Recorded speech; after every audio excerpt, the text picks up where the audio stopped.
Sir ఇంకోటి sir, ఆళ్ళ రామకృష్ణారెడ్డి గారు ఉన్నారు. ఆయన మంగళగిరి సంబంధించిన ఎమ్మెల్యే ఆయన. ఆయన కాంగ్రెస్ పార్టీలో జాయిన్ అయ్యి మళ్ళీ జగన్ గూటికి అంటే అక్కడ లోకేష్ను ఓడించాలని చెప్పి విజయసాయి రెడ్డి అక్కడ ఉన్నాడు. వీళ్ళందరూ మళ్ళీ అయోధ్య రామరెడ్డి వీళ్ళందరూ మీటింగ్ చేసి మళ్ళీ ఆయన ఇక్కడ తీసుకొచ్చి పెట్టడం అంటే వైసీపీ చెక్ చేసుకుంటుందా అక్కడ వాళ్ళ లాంటి వాళ్ళు లేకపోతే అక్కడ లోకేష్ ఢీ కొట్టలేమో అలాంటి ఏదన్నా అంటే గెలవటం వాళ్ళ ఉంటే డెఫినెట్లీ లోకేష్ మళ్ళీ గెలుస్తాడు అని చెక్ అనుకోవచ్చు అక్కడ. అంటే మంగళగిరి నుంచి ఆయన 2 సార్లు గెలిచాడు ఆల్రెడీ. లోకేష్ మీద గెలిచాడు. లోకేష్ మీద గెలిచింది కూడా ఒక కీలకమైనటువంటి రెఫరెండంలో గెలిచాడు అసలు. అంటే జగన్ గెలిస్తే అమరావతి ఉండదు, అమరావతి కావాలి అని కనుక మీరు అనుకుంటే తెలుగుదేశానికి ఓటేయండి, సైకిల్ గుర్తుకు ఓటేయకపోతే అమరావతి అదృశ్యం అవుతుంది అని ప్రకటించారు వీళ్ళు బహిరంగ వేదికల మీద. ఏది గత ఎన్నికలు 2019 ఎన్నికలు జనం తిరస్కరించి వీళ్ళకి ఓటేశారు. 151 సీట్లు గెలిపించారు. అంటే మాకు అమరావతి అక్కర్లేదని చెప్పినట్టేగా జనం. రాజధాని పరివాహక ప్రాంతం సిఆర్డిఏ పరిధిలో ఉన్నటువంటి ప్రాంతాల్లో మంగళగిరి కీలకం. మంగళగిరిలో లొకేషన్ నిలబెట్టడం వెనకాల ఉద్దేశం కూడా అదే. ఆ ప్రాంతంలో అమరావతి నిర్మాతగా తెలుగుదేశం పార్టీకి వచ్చినటువంటి స్పెషల్ ఇమేజ్ అనేది లోకేష్కి ఉపయోగపడుతుంది అనే ఉద్దేశంతో ఆయన అక్కడ నిలబెట్టారు. ఆయన ఏమో మంగళగిరిని మందలగిరి అని మాట్లాడేసి ట్రోల్ అయ్యాడు. ఫైనల్ గా ఆళ్ల రామకృష్ణారెడ్డి ఆయన్ని ఓడించాడు. ఈ ఓడించిన లోకేష్ను ఓడించిన ఘనత, దీనికి సంబంధించినటువంటి ప్రయారిటీతో పాటు ఆయన రకరకాల లీగల్ ఏరియాల్లో వైఎస్ఆర్సీపీకి రకరకాలుగా ఉపయోగపడ్డాడు. జగన్మోహన్ రెడ్డి కోసం ప్రతిపక్షాల మీద చాలా కేసులు వేసాడు, లీగల్ ఫైట్. దానికి గుర్తింపు ఇవ్వట్లేదు అనేది ఎక్కడో ఆయనకు ఒక అసంతృప్తి ఉంది. ఈ అసంతృప్తి ఉన్న టైంలోనే మంగళగిరిలో అభ్యర్థిని మారిస్తే ఎలా ఉంటుందని వీళ్ళు ఒక ఆలోచన చేశారు. చిరంజీవి పేరు ఎజెండాలోకి వచ్చింది. గంజి చిరంజీవి ఆయనకు కూడా ఒక చరిత్ర ఉంది గతంలో. కాబట్టి అతను బెటర్ ఆప్షన్ అవుతాడు. రెండోది అక్కడ పద్మశాలి కమ్యూనిటీ ఉంది, ఓట్లు ఎక్కువ ఉన్నాయి, వాళ్ళని అట్రాక్ట్ చేయాలి. కాబట్టి దుగ్గిరాల కాన్స్టిట్యుయెన్సీ, దుగ్గిరాల పరిధి వరకే కమ్మ ఓటర్లు ఉన్నారు. మంగళగిరి ఏరియా మొత్తం సాలిడ్గా పద్మశాలీలు ఉన్నారు. అందుకని ఆయనకి ఇస్తే బెటర్ అవుతుంది, చిరంజీవికి ఇస్తే బెటర్ అవుతుంది అనేది ఆ ఈక్వేషన్లో అనుకున్నారు. నిజానికి జగన్మోహన్ రెడ్డి గారు అభ్యర్థుల్ని మార్చాలి అనుకున్నప్పుడు మా కొత్త ఏరియాల్లోకి అభ్యర్థుల్ని పంపించినప్పుడు అక్కడ ఆల్రెడీ ఉన్నటువంటి అభ్యర్థులు తామంతట తామే స్వయంగా స్వచ్ఛందంగా ఆ వచ్చే అభ్యర్థులకి స్వాగత తోరణాలు కట్టి స్వాగతం పలికి వారిని తీసుకెళ్లి ప్రజలారా నేను కాదు ఈసారి ఇతను నిలబడుతున్నాడు, ఇతనికి ఓటేయాలి మీరు అని చెప్పేంత సుహృద్భావపూరిత వాతావరణంలో జరగాలి ఇది అని అనుకున్నాడు ఆయన. కానీ జరగలేదు.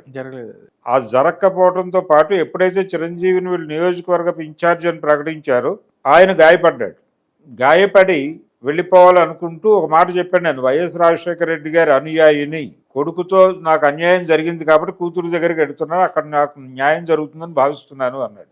మరి ఇంత తొందరగా ఇక్కడే న్యాయం జరుగుతుందని ఎలా తెలుసుకున్నాడు ఆయన అనేది కీలకం. అంటే విజయసాయి రెడ్డి గారు వీళ్ళందరూ ఆయనతో 3 రోజుల నుంచి సంప్రదింపులు జరుపుతున్నారు అనేది ఇన్ఫర్మేషన్. ఈ 3 రోజుల సంప్రదింపుల్లో ఏ హామీలు పొందాడు ఆళ్ల రామకృష్ణారెడ్డి, ఏ హామీలు పొందాడు అంటే డెఫినెట్ గా దానిలో మీరే నిలబడుతున్నారు మంగళగిరికి అని చెప్పుండొచ్చు.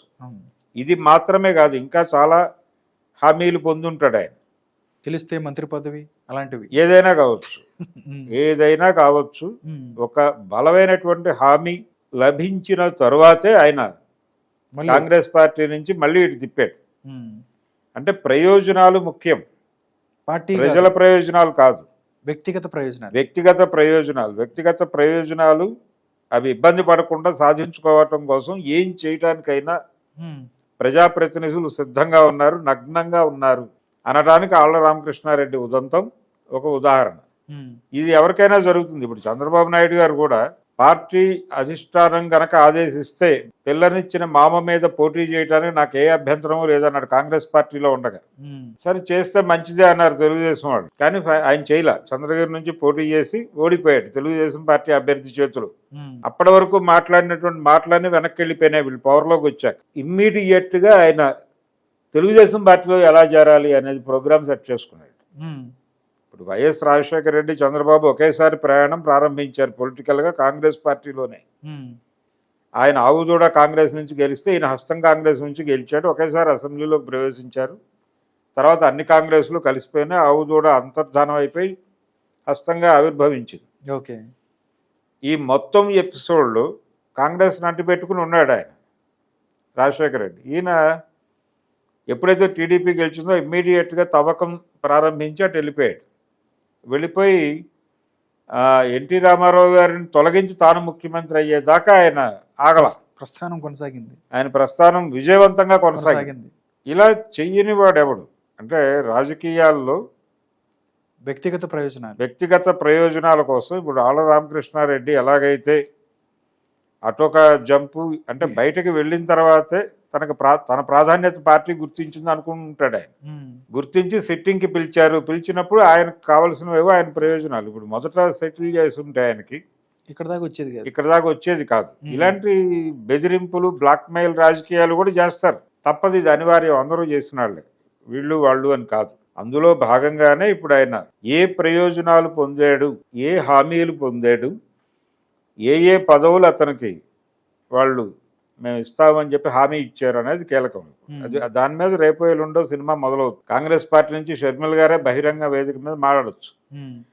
చాలా మంది వైఎస్ అభిమానులు నా దగ్గరకు వస్తున్నారు, నా టచ్లోకి వస్తున్నారు. వీళ్ళందరినీ వెనక్కి లాగడం కోసం వైఎస్ఆర్సీపీ విశ్వ ప్రయత్నాలు చేస్తోంది. మా అన్న నా దగ్గరికి ఎవడూ రాకుండా కాపలా కాసి వెనక్కి లాక్కెళ్తున్నాడు. ఇలా మాట్లాడచ్చు రేపే. కాబట్టి షర్మిల రియాక్షన్ ఎలా ఉంటుంది అనేది చూడాలి. ఆళ్ల రామకృష్ణారెడ్డి ఎపిసోడ్లో. ఓకే. రామకృష్ణారెడ్డికి ఒక సముచితమైనటువంటి స్థానం, హామీ గనక దొరికి ఉంటే చాలా మంది మీద ప్రభావం చూపించే అవకాశం ఉంది. నెమ్మదిగా ఒక్కొక్కళ్ళు వాళ్ళ ఎజెండాలతో ముందుకు వచ్చి విజయసాయి రెడ్డినో లేకపోతే సజ్జల రామకృష్ణారెడ్డినో అప్రోచ్ అయిపోయి ఇది మా గొడవ చూడండి, ఆయనకి తేల్చారు కదా మాకు కూడా తేల్చండి అనొచ్చు. బాగుంటే ప్రయారిటీ బాగుండి అవసరం అనుకుంటే సంతకం పెట్టి లోపలికి తీసుకుంటారు, లేదంటే కాగితం తీసి చేతిలో ఇచ్చి నువ్వు కన్విన్స్ ఎక్కడ అని చెప్తాను. ఇది జరగబోతోంది. ఓకే. అంటే కాంగ్రెస్ పార్టీ సీరియస్గా పొలిటికల్గా ఎమర్జ్ అయిపోయి గెలిచేస్తుందా లేదా అనే విషయంలో కూడా కొన్ని సందేహాలు ఉన్నాయి. అందుకని ఎందుకు వచ్చిన గొడవ, మనం అట్నుంచి ఒక పిలుపు వస్తే ప్రాపర్ సెటిల్మెంట్ మాడుకుని వెళ్ళిపోవడం బెటర్ అనే ఒక అభిప్రాయానికి వచ్చేసాడు ఆయన. ఓకే. అదే టైంకి వీళ్ళు కూడా అతనైతే ఎక్కువ డబ్బులు ఖర్చు పెట్టగలడు, ఈ లెక్కలు కూడా ఉంటాయి కదా. ఇప్పుడు చిరంజీవి ఎవరైనా సరే కనీసం 30 కోట్లు డిపాజిట్ చూపించడం ఇలాంటి కార్యక్రమాలు ఉంటాయి. అక్కడ అతను ఎక్కడైనా బెసిగాడా, అందుకని ఆళ్ల రామకృష్ణారెడ్డి మళ్ళీ లైన్లోకి వచ్చాడా, ఇవి కూడా చూడాలి. ఎవరు అంటే టికెట్ అనేది ఎప్పుడైతే దాని పేరు టికెట్ అన్నారో దానికి ఆటోమేటిక్గా ఒక రేటు వచ్చేస్తుంది. అది రకరకాలుగా ఉంది. 30 కోట్ల నుంచి 200 కోట్ల వరకు రేట్లు పలుకుతున్నాయని చెప్తున్నారు. కాబట్టి డబ్బులు పెట్టేవాడు డబ్బులు పెట్టడం అనే దగ్గర ఎక్కడో వ్యత్యాసం కొట్టి చిరంజీవి ప్లేస్లోకి మళ్ళీ ఆర్కే వచ్చాడు. ఓకే. అంతకు మించి వేరే ప్రయోజనం ఏది ఉండే అవకాశం ఎవరికీ లేదు. Okay sir. జగన్మోహన్ రెడ్డి గారు చూసుకుంటే ఆయన చాలా క్లీన్గా ఉన్నారు. అంటే గన్నవరం అవ్వచ్చు, గుడివాడ అవ్వచ్చు, అక్కడ కూడా నాని వల్లభనేని వంశీయులకి టికెట్ వాళ్ళకు కూడా కన్ఫర్మ్ అవ్వలేదు. వాళ్ళ ప్లేసుల్లో నుంచి ఇక్కడ ముద్రపోయిన వెంకటేశ్వరరావు గన్నవరం నుంచి అంటున్నారు. అక్కడ చూస్తే మండలి ఆయన అంటున్నారు. అంటే డెఫినెట్లీ ఆయన సర్వేలు చేయించుకుంటున్నాడు. గెలుపు గుర్రాలకే ఎవరైతే గెలిచేవాళ్ళు ఉంటే ఎంత దగ్గర వాళ్ళు అయినా కానీ చూడలేదని అనుకోవచ్చా? అంటే గుడివాడ ఎపిసోడ్లో చాలా డ్రామా నడుస్తుంది. ఎలా అంటే ఫ్లెక్సీలు వెలుస్తున్నాయి ప్రతి చోట. అవి ఎవరు పెడుతున్నారు అనేది కన్ఫ్యూజన్. మండలి హనుమంతరావే. ఇప్పుడు తెలుగుదేశం పార్టీ వాళ్ళ కుట్ర ఉంది దీనిలో అని చెప్పి కొడాలి నాని మాట్లాడాడు. ఈ ఫ్లెక్సీలు పెడుతున్నది తెలుగుదేశం వాళ్ళని ఆయన అన్నాడు. తెలుగుదేశం వాళ్ళని కూడా ప్రజల్లో కన్ఫ్యూజ్ చేయడం కోసం వైసీపీ కూడా కొన్ని ఫ్లెక్సీలు పెడుతోంది కొన్ని ఏరియాలో. జనసేన తరఫున కూడా పెడుతోంది. వీళ్ళు వాళ్ళ తరఫున అంటే వాళ్ళుగా కోవర్ట్ ఆపరేషన్స్ జరుగుతున్నాయి అన్ని వైపుల నుంచి. వైసీపీ వాళ్ళకి సంబంధించిన ఒక ఫ్లెక్సీ టీడీపీ వాళ్ళు వేస్తున్నారు, టీడీపీ వాళ్ళకి సంబంధించిన ఫ్లెక్సీ వీళ్ళు వేస్తున్నారు, వీళ్ళకి సంబంధించిన మరో ఫ్లెక్సీ జనసేన వాళ్ళు వేస్తున్నారు. ఈ గందరగోళం నడుస్తుంది. కన్ఫ్యూజన్ రాజకీయాలు అంటే విస్పరింగ్ క్యాంపెయిన్ ఒకటి జరుగుతోంది. పుకారు చెవుల్లో చెప్పుకునేటువంటి విస్పరింగ్ క్యాంపెయిన్ ఒకటి జరుగుతోంది. పుకారు యుద్ధం చేయాలని అనుకుంటున్నాయి రాజకీయ పార్టీలన్నీ. ఏదో ఒక పుకారు పుట్టించి ఆ పుకారు మాటను అవతలని చంపేయాలనేది ప్రోగ్రాం. వదంతి యుద్ధము అంటారు దీన్ని. ఉదాహరణకి సద్దాం హుస్సేన్ దగ్గర జీవ రసాయన ఆయుధాలు ఉన్నాయి అని చెప్పి అమెరికా ఉధృతంగా ప్రచారం చేసి అతన్ని చంపేసి లోపలికి వెళ్ళి చూసి లేవని ఇప్పుడు తెలిసింది అని చెప్పారు. చంపిన తర్వాత చెప్తే అదే జరుగుతుంది ఇప్పుడు ఇక్కడ కూడా. పుకారు యుద్ధం. జగన్మోహన్ రెడ్డి పరమ దుర్మార్గుడు, మేము ఏదో చేయబోతున్నాం సైకో అని బ్రాండ్ చేసి, సైకో అని బ్రాండ్ చేసి వాళ్ళు, పప్పు అని బ్రాండ్ చేసి వీళ్ళు, ఈ రకమైన బ్రాండింగ్ పాలిటిక్స్ విపరీతంగా నడుపుతున్నారు. ఈ బ్రాండింగ్ పాలిటిక్స్ దాటి, దాని స్టేజ్ దాటి వ్యక్తిగత హననానికి కూడా ఎటువంటి ఇబ్బంది పడకుండా దాడులు చేసుకుంటూ వెళ్ళిపోతున్నారు. ఇది ఈ రకమైనటువంటి పరిస్థితుల్లో మనం ఇలాంటివి అనేకం భరించాల్సి ఉంది. ఓకే, 2024 ఎలక్షన్ ఇంకా అసలు నోటిఫికేషన్ లేదు, ఏం లేదు. ఇప్పుడు ఎలా ఉందంటే నోటిఫికేషన్ పరిస్థితి. ఈ ఫ్లెక్సీలు మాత్రమే కాదు, నోటిఫికేషన్ కూడా బోటకప్పు నోటిఫికేషన్ నిన్న సర్క్యులేట్ అయింది. నిన్న ఒకటి అవునండి, నేను సోషల్ మీడియాలో చూసా. సోషల్ మీడియాలో నోటిఫికేషన్ వచ్చేసింది, ఇది షెడ్యూల్ అని చెప్పేసి ఒక వార్త హల్చల్ చేసింది.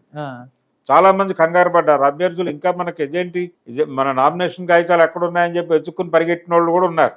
అంటే కన్ఫ్యూజ్ చేయటం అనేది, గందరగోళపరచటం అనేది చాలా వాంటెడ్ గా జరుగుతోంది. అది ఎవరు చేస్తున్నారు, ఎందుకు చేస్తున్నారు, ఏ ప్రయోజనాలను ఆశించి చేస్తున్నారు అనేది వేరే గొడవ. అది పరిశోధించి తెలుసుకోవాలి. ఓకే, కానీ జనాన్ని, పార్టీలని కన్ఫ్యూజ్ చేయటం, అంటే ఆ పార్టీకి సంబంధించిన ఫ్లెక్సీ ఈ పార్టీ పెట్టడం, ఈసీకి సంబంధించిన ప్రకటన వీళ్లే సర్క్యులేట్ చేయటం, ప్రధానమంత్రి ఇలా అనేసేయడం అని చెప్పేసి ఏదో మాట మాట్లాడేసి దాన్ని సర్క్యులేషన్ లో పెట్టడం, తర్వాత వాళ్ళు చెప్పుకుంటారు మేము ఎక్కడ మాట్లాడాము, ఇదిగో మేము మాట్లాడింది ఇది, అక్కడ వచ్చింది అది అని. ఇలాంటి ఒక పుకారు యుద్ధాలు జరుగుతున్నాయి. ఆ పుకారు యుద్ధాల్లో భాగంగానే గుడివాడ సీటు, గన్నవరం సీటు ఎపిసోడ్లు కూడా నడుస్తున్నాయి. అంటే ప్రస్తుతానికైతే ఎవరి పేరుతో అయితే ఫ్లెక్సీ వెలిసిందో ఆయనే స్వయంగా కొడాల నాని గారి అభ్యర్థి అని చెప్పాడు అక్కడ గుడివాడలో. ఇప్పుడు గన్నవరంలో ఏమిటి అనేది వల్లభనేని వంశీ తనని తాను ప్రూవ్ చేసుకోవాల్సి ఉంది. ఎవరికి వాళ్ళు అంతే. అంటే మీతో ప్రమేయం లేకుండా మీ పార్టీ పేరుతో ఒక బూటకప్పు లేఖ రిలీజ్ అవుతుంది. ఈ బూటకప్పు వ్యవహారము, కోర్టు ఆపరేషన్లు పీక్స్ లో నడుస్తున్నాయి ఇప్పుడు ఏపీ రాజకీయాల్లో. వీటిని కంట్రోల్ చేసుకోకపోతే పార్టీలు దారుణంగా డ్యామేజ్ అయ్యే ప్రమాదం అయితే ఉంది ఓకే పబ్లిక్ డొమైన్ లో. Okay sir.